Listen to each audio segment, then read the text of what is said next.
Good evening, everybody. This is the next episode on our podcast, West End Zone Podcast. It is a working title. Um, for those of you who have been with us in the past, you know this podcast has kind of turned into, you know,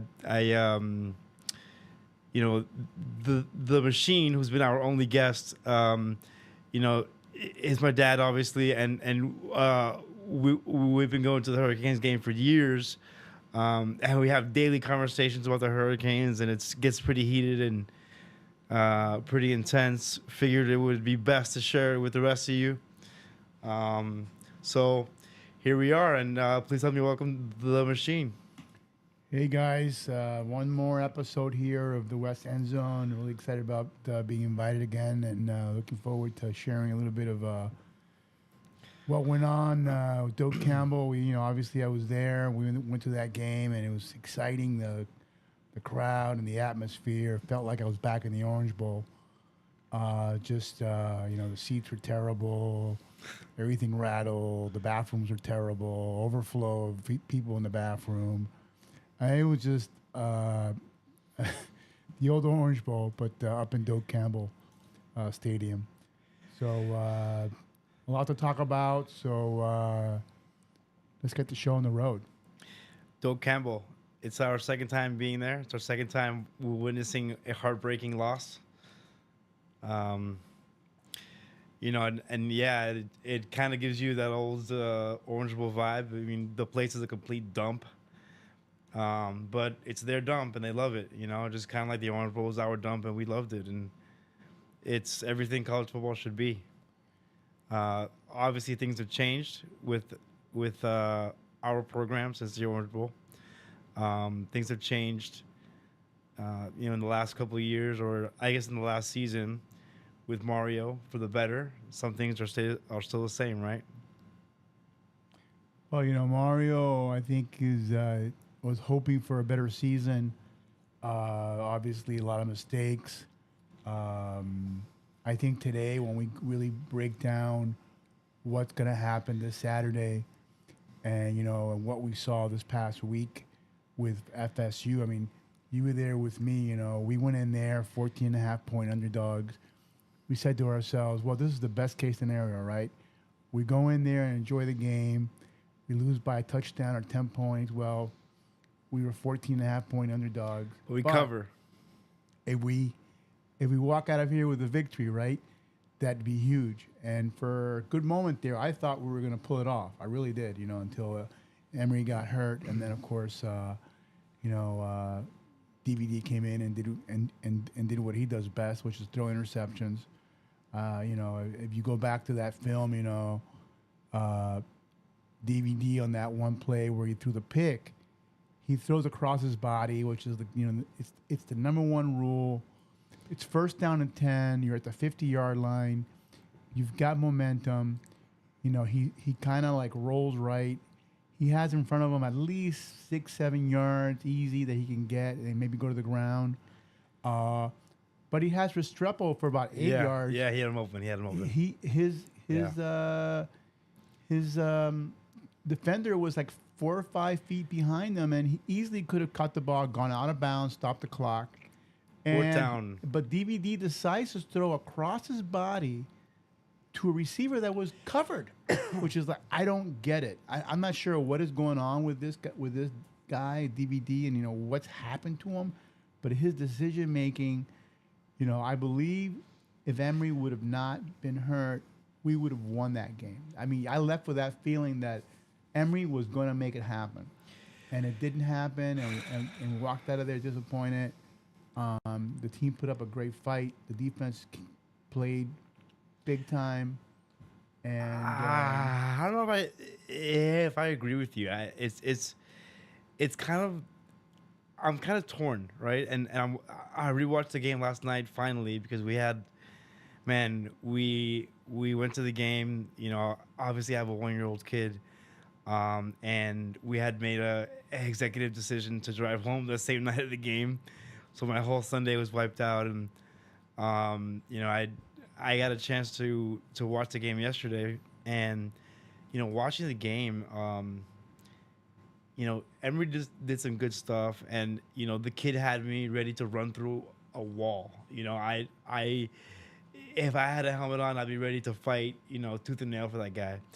But he was pretty bad, and he had some pretty bad throws. I think at one point he had like maybe 9 straight incompletions, something like that, and it just didn't look good. And but then you kind of wonder, hey, maybe the kid has some sort of magic, and that's I think what you're trying to get at is like you thought that the kid would try to would maybe gather enough support or something like that to that effect where they find a way to like sort of pull it out. But to kind of get back to what you're saying about the defense, it's the same story as the whole year, right? They keep us in games. Look, you go to that pad, the 85-yard completion and run by George, right? If you look at that play, that's magic. Okay, that was like a pass that was thrown. There were 2 defenders there. George kind of slowed down so he can get position to catch the ball. One guy leaped in the air, went through, didn't get the ball. The other guy missed the ball completely. George made an amazing catch and obviously ran down the field for a touchdown. I thought that was magic, and I thought that in that game we would have figured out a way. As ugly as it was, and I agree with you 100%. I don't think Emery had a great game, but he did enough, and he protected the ball to give us a chance to try to go down the field and win that game. I'm sorry, tie that game, or even go for 2 and win it. So we were talking about it. We're in our seats. We're talking about, okay, we score, we go for 1 or 2, and we both agreed, no, you go for 2. Yeah. And if you walk out of there with a 1-point loss, well, you walk out of there but if you hit it, then you walk out of there with a victory, and you don't go to overtime. Yeah, and I'm not a big analytics guy. I like, not that I don't believe in it. I just haven't had the time to really get into it or the resources to sort of get into it, but based off my understanding, in that situation, if you're like the not as talented team or not as good team, you want to go for 2 in that scenario. The chances of winning in overtime, the odds greatly favor the more talented team, right? And you look at how the game was going in the second half, and to me, really, the story was we just couldn't run the ball in the second half, and I don't want to get into a whole tangent on Mario's culture being tough and physical, and how some fans inexplicably think that's a bad thing. And it's not a bad thing. It's an amazing thing. But to kind of stay on topic, we have an 18-year-old quarterback who needs development. I mean, the kid has all the intangibles, but the guy needs years, to really get ready. And we have a defense that's been playing awesome.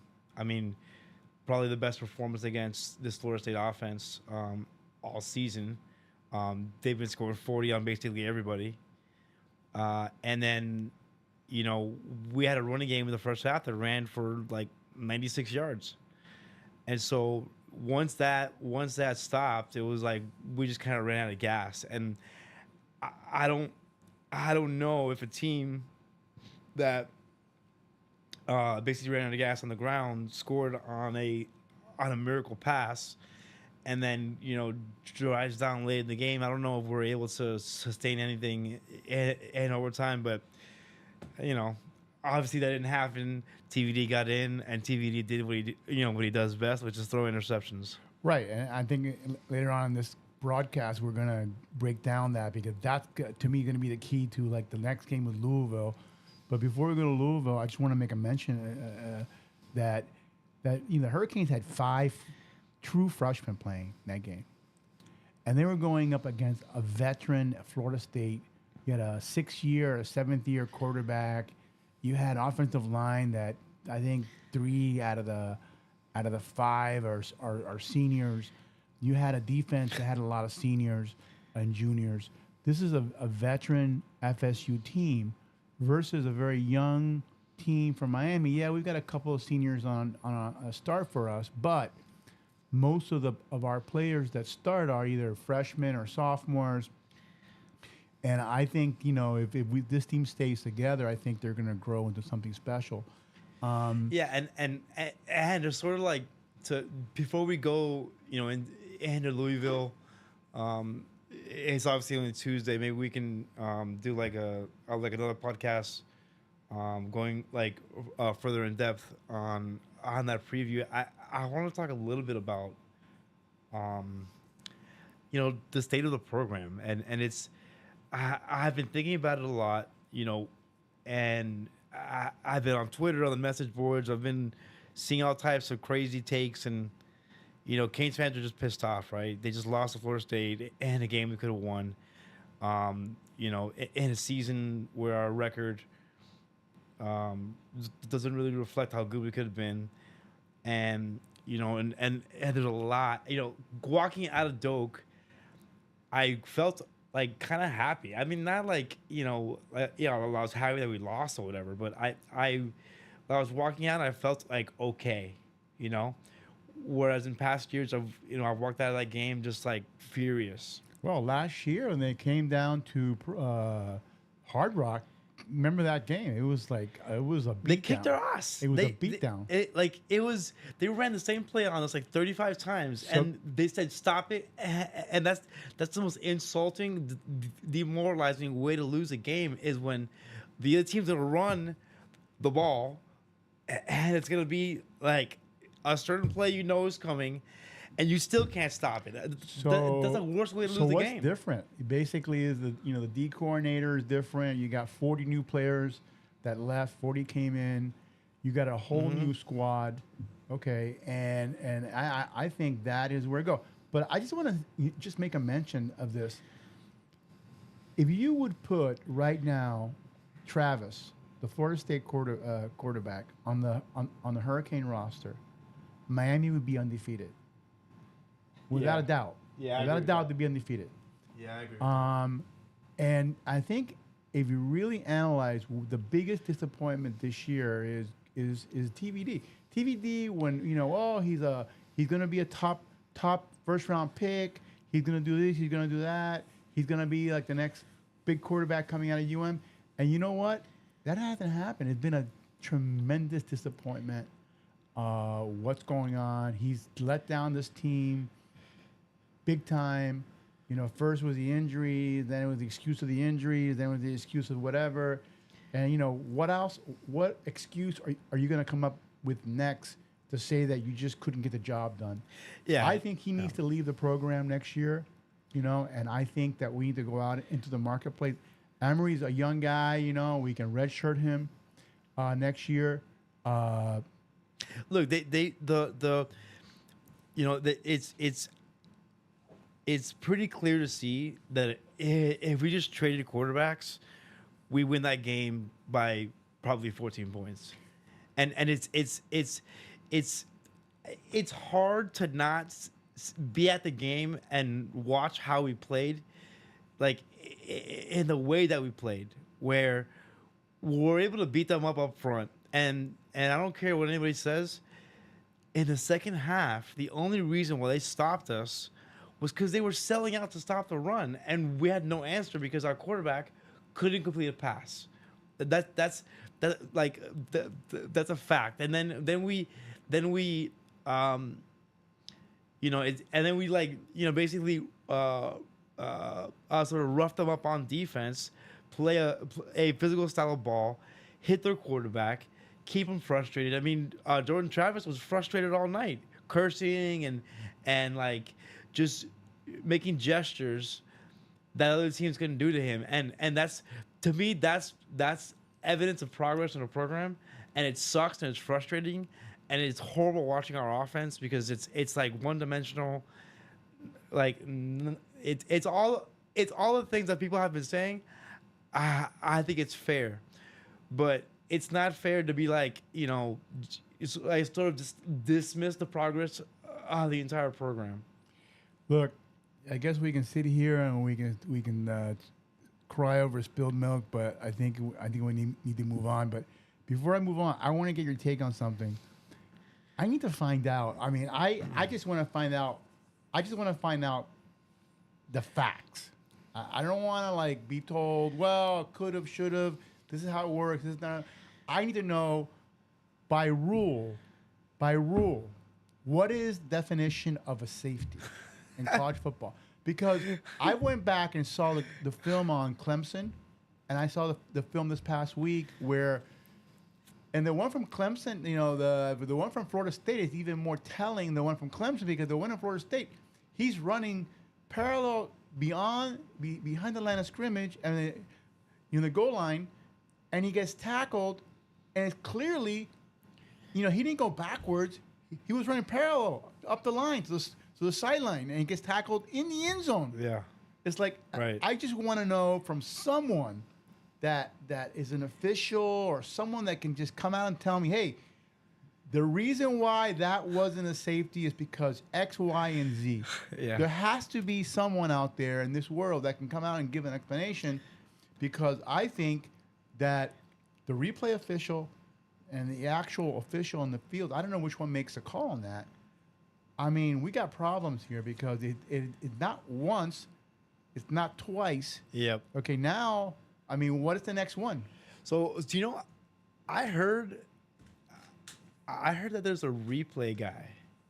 Like, yeah, they bring out like a screen and they show the referee on the field, but apparently there's a replay guy somewhere, and I guess they're communicating with the referee on the field, and this is just like Twitter rumors, okay, but allegedly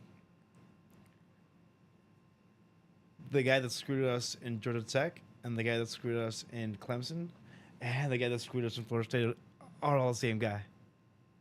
Allegedly. Is there a name? I don't, I was looking through Twitter, and I don't know if I'm right or wrong. I would love to think I'm right, because that's just an awesome conspiracy. I would like to call the university and tell them that my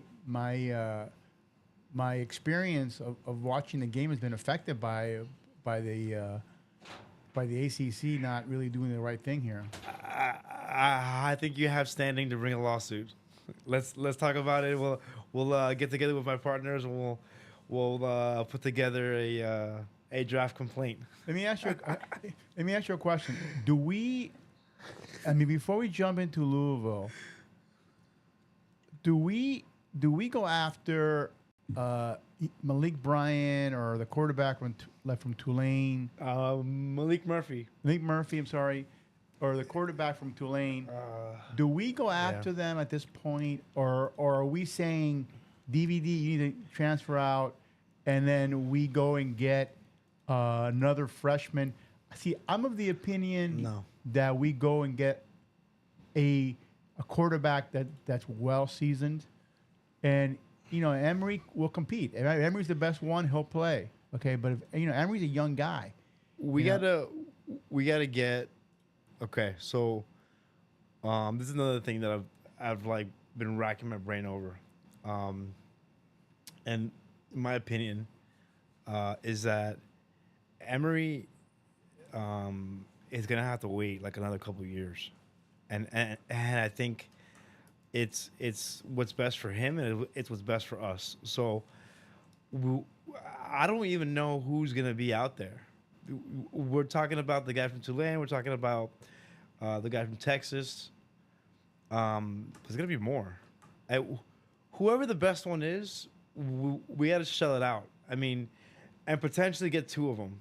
It's got to be where this quarterback room and to kind of get back to what I was saying before, talking about the state of the program and talking about the progress, things that are good, that are clearly better, and then the things that we can criticize. my biggest criticism coming out of Florida State is, well, not Florida State, coming out of probably Georgia Tech or just just this season is how do you not have a backup for TVD for real? Like, yes, you can throw out a guy like Emory Williams, but is that a viable backup? Is that someone who can? Is that somebody who can compete with TVD? No. Well, unless of course they were thinking of Ja'Cory Brown being the backup. But it's not a competition. I understand that, but maybe they were saying, "Hey, Ja'Cory Brown is our backup." But then when they saw Emory in practice, it's like when Clemson had Kelly at quarterback, everybody said, "Oh my God, he's the next." What's the quarterback from Cleveland that played for Clemson? Oh, Deshaun Watson? He's Kelly's the next John Watson. He's great. He's better than I am, remember? And then comes this freshman, okay? And he beats out Kelly, and Kelly transfers out to Missouri. But it just goes to show, right, that you can get a really good quarterback, a freshman that can come in and play, okay? And I like Emory a lot. I think he has a lot of talent, but is he there yet? No, I don't. No, he's not even close. I'm not so sure about that. So, I think they have to go out. I think this quarterback from Texas, he knows he's not playing next year. He's got the starter that got hurt is coming back, and you got Eli Manning's kid, waiting, which signed a $1 million. Well, I mean, look, if he can ride the bench and be a backup, so what? I mean, I guess the negative is that you got to pay for him. He's gonna have to go to up to Rutgers or Connecticut, Northeast, where UConn. people that actually also recruited him up there. Yeah. But let's talk Louisville. Yeah, Louisville. So this guy Brom, Brom the head coach, Brom the OC. When you hear that name, it's like synonymous with the success of that program, right? They're like basically Louisville royalty. And I was talking with some guys on Canes Insight. Shout out to Cribby. Weeks ago, I mean, weeks and weeks, like maybe even like week 2 or week 3, talking about this team and that they're good, and I mean, Louisville's always gotten pretty good players. They've kind of been that program historically. When they got good, they were getting kind of like the guys from South Florida that not everyone wanted. They got the like Teddy Bridgewater when Randy Shannon inexplicably didn't want him. And it's been a program that's been good. We ended up getting one of their linebackers, KJ Cloyd, who's been great for us. They're like top 10 on offense, top 10 on defense, I think, something like that. They're Well, good I on have defense. some stats here that I can share with the. Let's have them. Yeah, so these are interesting stats, by the way, and I saw the Vegas line at Louisville -1, and I'm shaking my head, like a little bit, but Well, we're at home, so if they were at home, you could probably add like 3 to 4 points, 3 to 5. I would probably say so. I mean, total defense, Miami is 19th in the country, right? Louisville 16th. Okay. And Look, that's also, hold on a second.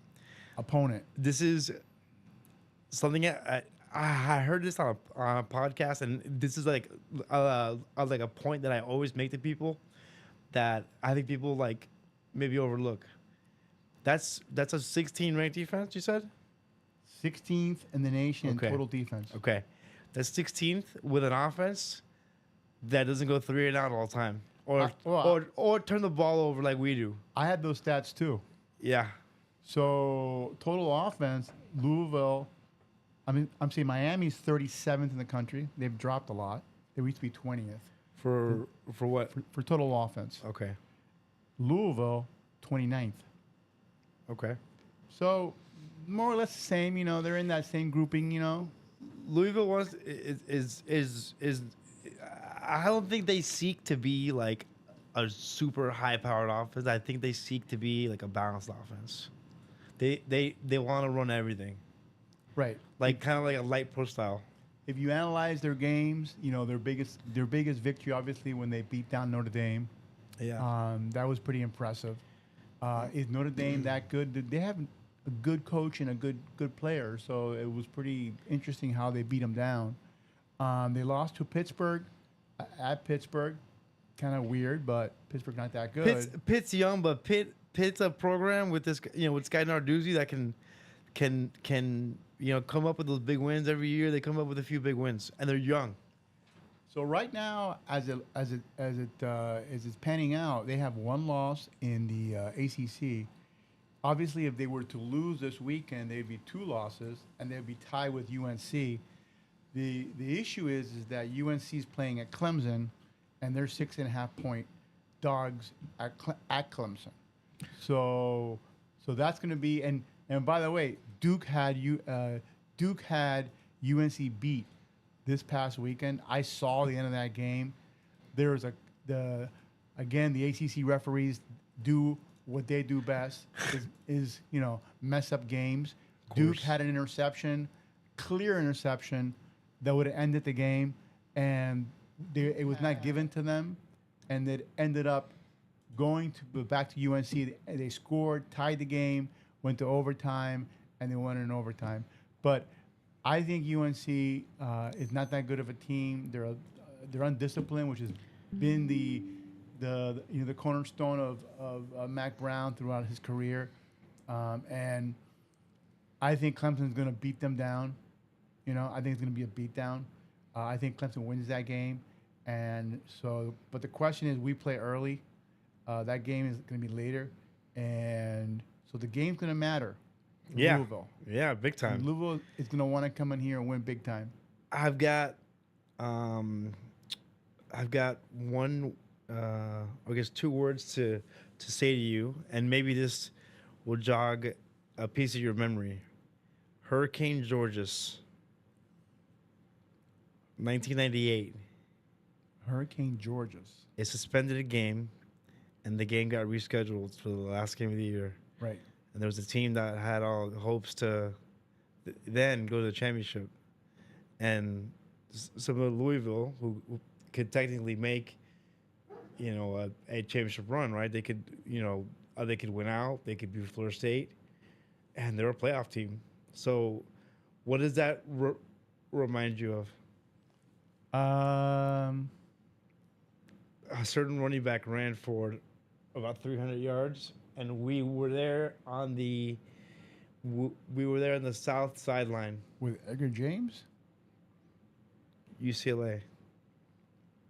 Right, that's kind of like one of the big games that I think marked, that we were on our way back. Well, look, I actually been talking about showing up to our seats at Hard Rock with a sign that says for Emory. Yeah. And see, get them pumped up in that. Hopefully I can get around to that, but that'd be pretty cool. Yeah. And then we can also wear our big shirts, and then we get all the attention from the TV channels, and so we gotta maybe do that. I had some stats that are gonna blow you away. By the way, this hat right here. Maybe we can give it to Santana Moss. Big time players show up. Big time games. I think he would like that. Santana Moss, if you're out there, shoot me a DM and I'll give you this hat. so here's some stats that I think are gonna blow you away. Okay. Turnovers. In other words, this is takeaways. This is where the team takes away from another team. Okay. Miami's 109th. And takeaways. Okay. Louisville, 21st in the country. Okay. Takeaways. Turnovers. Yeah, we're like last. Where, in other words, we commit the turnovers. Right. The team commit. Miami, 119th. Okay. And that explains why you're losing games. Of course. And Louisville, 43rd. So I bring up these stats because if DVD is going to go out there and do what he does best, Yeah, you can just like kiss it away. We're done. Let's say, yeah, yeah. I've been thinking about this game and I've been looking at Louisville, and I think Louisville is better than FSU in certain categories. I think they may have a better team. Again, we're playing a quarterback that's been around for 6-7 years. I think he's been redshirted like 25 times, and COVIDed like 50 times, and Yeah. I mean, he probably has I don't know how many years on him, but he is going to be a quarterback that knows the system. Yeah, he's been with the same head coach forever, no? Yeah, I think in Purdue maybe. So you're going to have a situation where he's going to, they're going to play well. This team is good. I think they're just a better team than FSU. The only difference is that we're at home.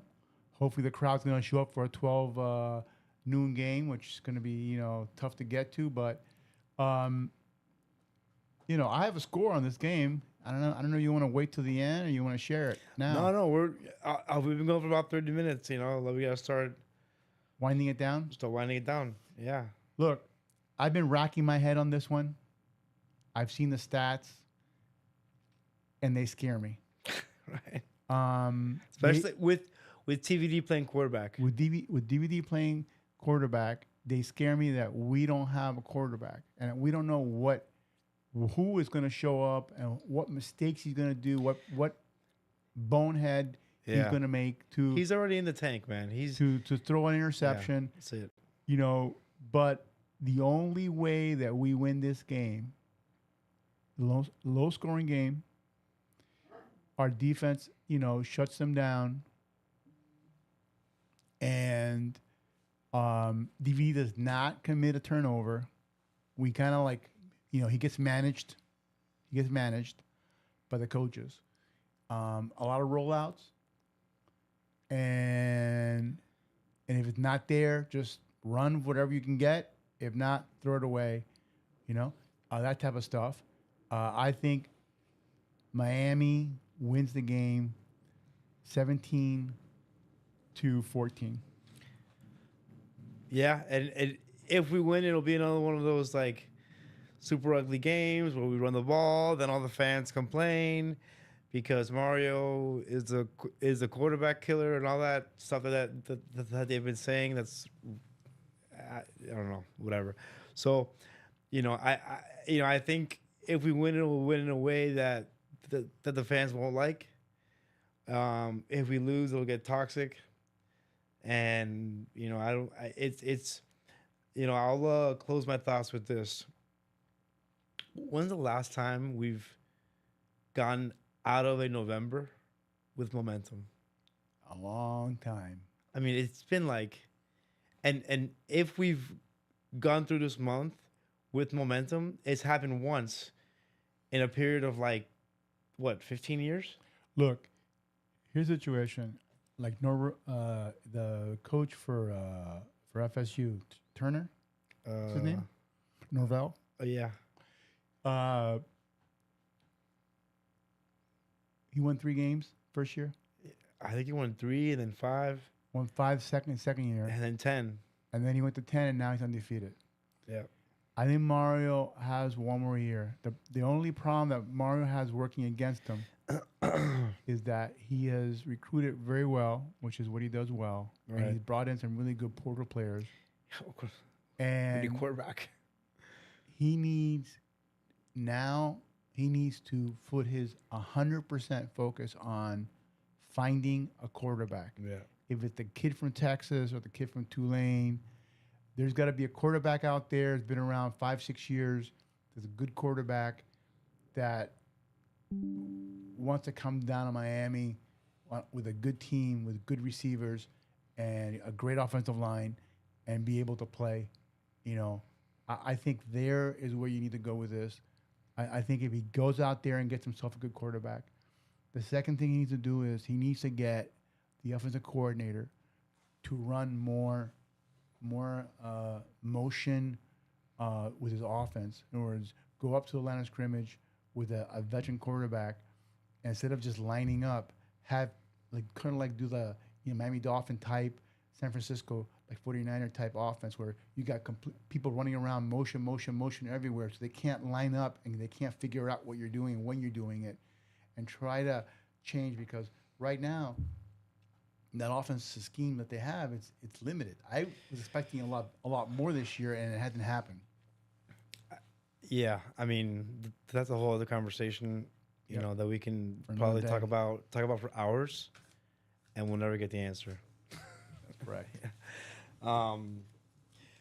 So thank you for your time. You know, maybe we can, you know, Wait a second. I'm going to hold you accountable here. So, what's your prediction? Okay, so you want me to make a prediction? I'm taking the Canes money line again, like I always do. Now the question is the score. I'm gonna say 21-20 Hurricanes. Okay. I can see that score as well, by the way. Yeah, yeah, and kind of like flipping the 1 point spread. You know, yeah, we'll flip it.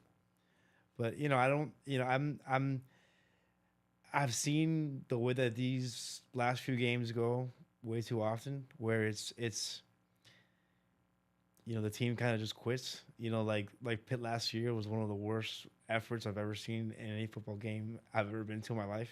Right. And then you know it's just if we give a good effort, that'll be progress. Sadly, as sad as that sounds, that'll be progress for most of the past 15 years. I think out of the four losses that we've had outgained the opponent in those three losses, like by at least 80 or 90 yards average. So basically, we're outperforming the other team, but we're committing either turnovers, penalties, or we're just killing ourselves. You know, this team should really have only really two losses. You know, obviously the Florida State one. You could argue zero. And you can argue zero. And they had UNC. They beat UNC the first half, and they come out and lay an egg the second half. Right.